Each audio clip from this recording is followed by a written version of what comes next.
না ও মোদের বাসিন্দা লোক আছে।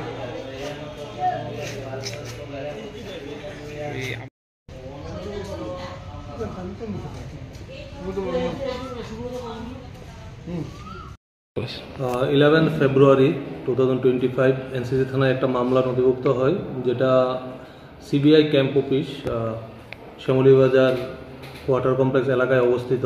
ওই ক্যাম্প অফিসে দীর্ঘদিন ধরে বন্ধ ছিল অফিসের সরঞ্জাম, তার মধ্যে স্টিল আলমিরা, দরজা, জানালা, ইলেকট্রিক সরঞ্জাম কে বা কাহারা চুরি করে নিয়ে যায়। তো অফিস কর্তৃপক্ষ 11 তারিখ অফিস ভিজিট করে জিনিসটা লক্ষ্য করতে পারেন, সঙ্গে সঙ্গে এনসিসি পুলিশ স্টেশনে মামলা নথিভুক্ত করেন। আমরা মামলা রেজিস্ট্রেশন করে আমরা সাব ইন্সপেক্টর জয়নাল হোসেনকে মামলা তদন্তভার দেওয়া হয়। তো উনি মামলা তদন্ত নেমে 6 জনকে অ্যারেস্ট করতে সক্ষম হয় এবং এই 6 জনকে জিজ্ঞাসাবাদ করে আমরা সমগ্র চুরি যাওয়া স্টিল আলমিরা, দরজা, কিছু দরজা, জানালা এবং কিছু ইলেকট্রিক সরঞ্জাম আমরা প্রথম দিন রিকভারি করতে সক্ষম হই।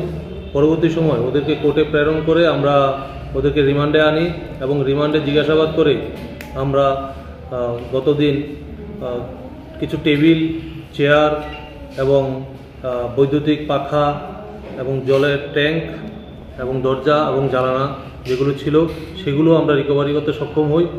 আর কিছু জিনিস আছে যেগুলো ইলেকট্রিক ওয়্যার এবং চেয়ার অ্যান্ড টেবিল, তো ওগুলো আমরা খুব শীঘ্রই রিকভারি করব। ওদেরকে আরও জিজ্ঞাসাবাদ চলছে, মামলা অগ্রগতি আছে।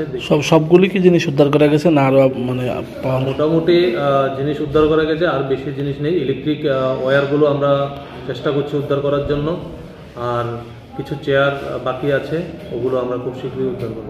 আচ্ছা, যে জিনিসগুলি নেওয়া হয়েছে নিশ্চয়ই গাড়ি ক্যারি করে নেওয়া হয়েছে, গাড়িগুলি কোনো উদ্ধার করা গেছে বা কোনো নামটাম পাওয়া গেছে কোন গাড়ি দিয়ে? আমরা সেগুলো দেখছি কিভাবে ওরা নিয়ে গেছে। যেহেতু বড় আইটেম, অবশ্যই গাড়ি ব্যবহার করেছে, তো আমরা কার গাড়ি ব্যবহার করেছে, কিভাবে নিয়েছে, আমরা সেগুলো পথে এগোচ্ছি। আমরা তদন্ত আরও এগিয়ে যাবে।